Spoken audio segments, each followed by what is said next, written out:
Hey, welcome back to the channel. I hope you're having a great day, a blessed day, and getting 1% better than yesterday, and breaking free from anything that's holding you back from having the best day ever and becoming the best version of yourself. And I'm having the best day ever today. We don't have to be on vacation, doesn't have to be a day off. It's the moments in between, the magic moments in between, which is what the majority of life is, and that's where we should focus and have our best days ever. And set yourself up for that life. And I've been trying to do that, and I'm trying to take a step forward each day. But today's a good day. I got out there and busted my butt this morning doing some Instacarts. I've been pushing it a little harder with the lack of shifts recently, trying to find that balance that we talked about. And I'm at 340 for the week. I'll probably get out there and do a few hours tomorrow and get to 400. That on top of Thursday, tonight, and Saturday's work shifts should get me right to where I want to be. And in large part because I have been setting myself up to be in position where I don't have a lot of debt or bills or need to spend much. So that's working out there. So that's going pretty well. I got some topics I want to talk about today. Maybe a little bit about the future of the channel briefly on like Tuesdays, Thursdays, Saturdays. I want to talk about unconventional instead of weird. My friend Pat said, brought up the term unconventional, and I thought that was interesting, so I've been thinking about that. I want to talk about 6 habits to be disciplined and also 10 things to get rid of in your house right now that will free up some space, free up some mental clutter, give your drunk drawers a little more real estate, and maybe even put a few bucks in your pocket. But before we get into that, I got to talk about this cool pick I had today. Thrift store find, Pooh and Friends.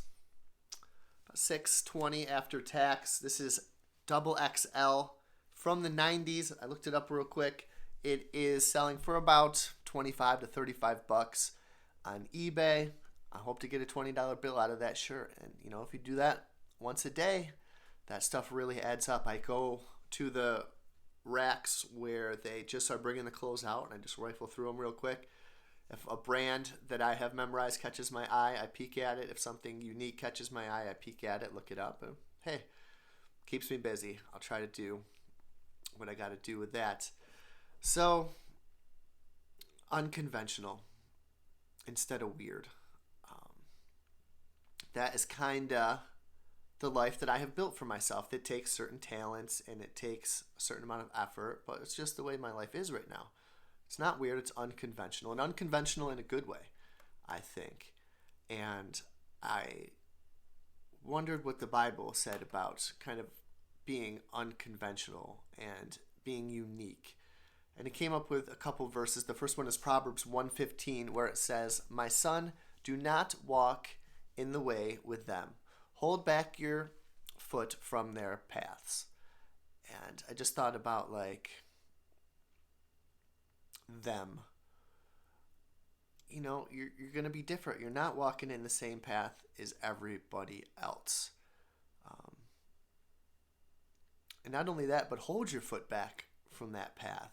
Because,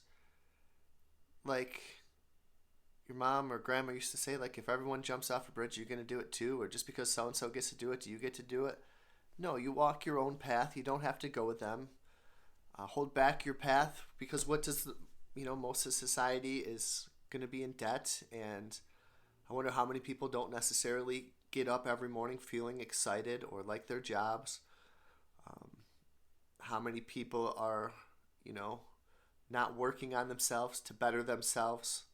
So you don't always have to walk with everybody else. You're walking your own path. And number 2, Romans 12:6 says, "Having gifts that differ according to the grace given to us, let us use them." So we all have our different gifts by the grace given to us. Let us use them, not step into line with everyone else, another brick in the wall like Pink Floyd. But our gifts differ accordingly. And because we all have a different purpose to serve, and we're all on different timelines. So use them accordingly. And I guess my gifts are being able to remember a bunch of orders at once, making people feel happy when they eat, gifts are being able to shop and deliver groceries. I know it's not super easy. I saw a new face in the store today and mumbling out loud, these people ordering everything that's not in the store and this and that. And it can be a beating. But the more you do something, the more comfortable you get, the more comfortable communicating with the customers, both at the restaurant and in the stores. Use your gifts accordingly. Maybe, this channel, I'd like to be able to talk to you guys, and I wouldn't be able to do that if, I was in an office all day or doing whatever else, especially if I was doing it and didn't like it. So we have gifts that differ, unconventional. We're all unique in our own way. And then I like this one the most. Peter 4:10-11 says, God has given each of you a gift from his great variety of spiritual gifts. So there's tons of spiritual gifts. He's given each one of us one. Use them to serve one another. And I underline the word serve because that is basically what I do. I'm a server, and trying to use my gifts to serve one another. And I get so much back from you guys. Obviously, I got that whole first topic back from you. I get more than that. I get so much back from doing my job, how it makes me feel. Happy that people are enjoying their nights, and I get a lot of satisfaction about being able to do what I do during the day and through my side hustles and reselling stuff and being creative, the music, talking on here. If I can make any sort of impact, just fills me with so much joy and gratitude.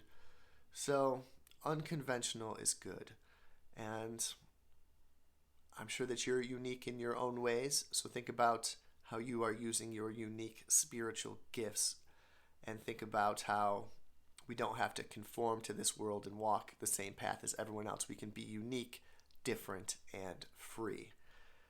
But with freedom, it doesn't just come with a snap of the finger. You got to be disciplined.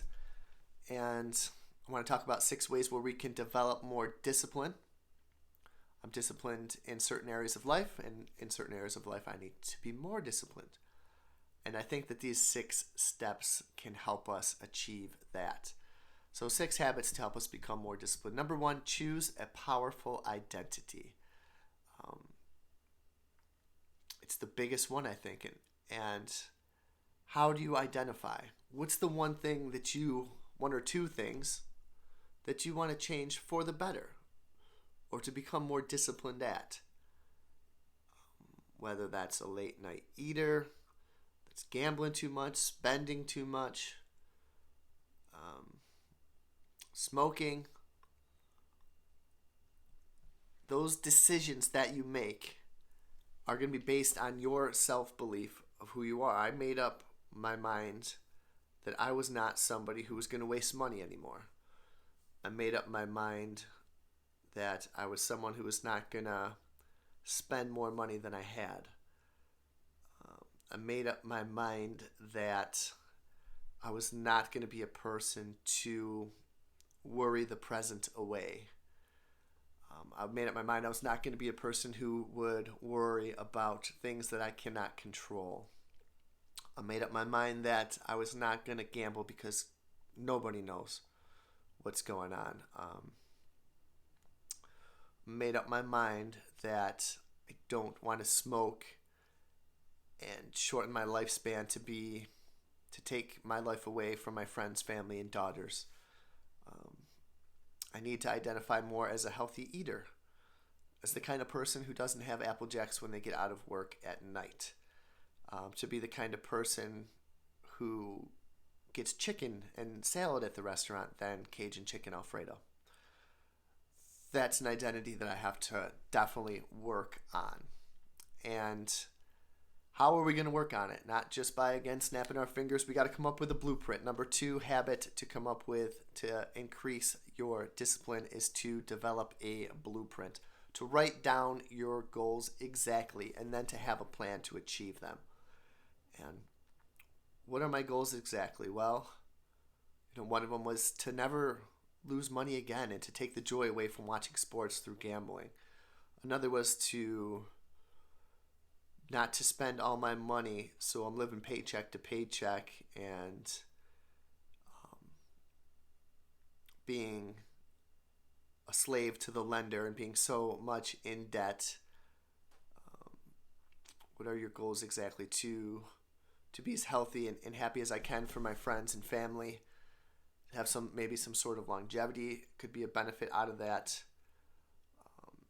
Write down my goals. To not eat at night. How do I plan to achieve them? To meal plan. To break down weight loss in very manageable goals, maybe 1 pound at a time. To drink more water. Exactly. Write this stuff down and develop your blueprint. Number 3, paint the picture. Third habit, to increase discipline. Envision how your life will look. And the view's great. The view's great when you can accomplish a major goal like that. I can't tell you how good it feels to not have that tug at me right now to go outside and smoke a cig before work, after work, while you're waiting tables. And what's your reward?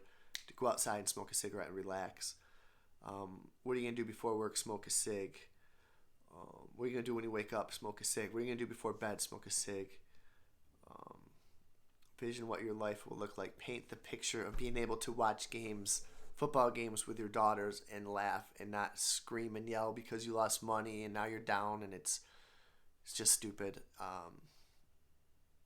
Paint the picture of how your life will be much more stress-free, much more anxiety-free when you start to save your money, to pay yourself first, to invest the rest, to live below your means. Paint the picture of how you think that will make you feel, and if you're there, you know how that feels.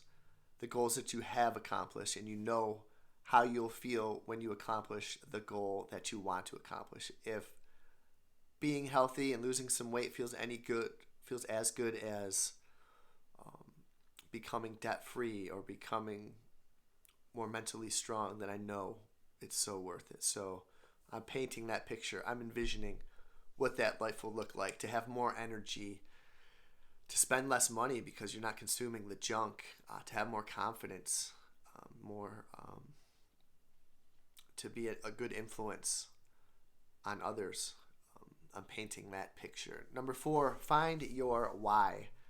Purpose, focus is fuel. Purpose is power. It's the foundation of self-discipline. Find your why. Why do you want to quit smoking? Why do you want to quit gambling? Why do you want to start saving and investing? Why do you want to pay off your debt? Why do you want to be more productive? Why do you want to exercise more? Why do you want to eat healthier? Why? And we've talked about many of those whys. All our whys are going to differ, but because I want to be free from I need action on that game or I can't enjoy it. I want to be free from I need something overly sugary and salty or it won't taste good to me. I need to be free from I got to spend this money to feel good. I need to be free from I can go to bed hungry in a fasting sort of way. It's the foundation for self-discipline. Find your why. I want to be free. And when you're on the freedom path, it takes over all different areas of your life. Number 5, embrace discomfort. No pain, no gain. The pain from growth has 2 handles. One is the suckiness of it, the hunger pains, your muscles hurt, the pains of wanting that new flashy item. The pain of the game is kind of boring now until you get used to watching it without money on it.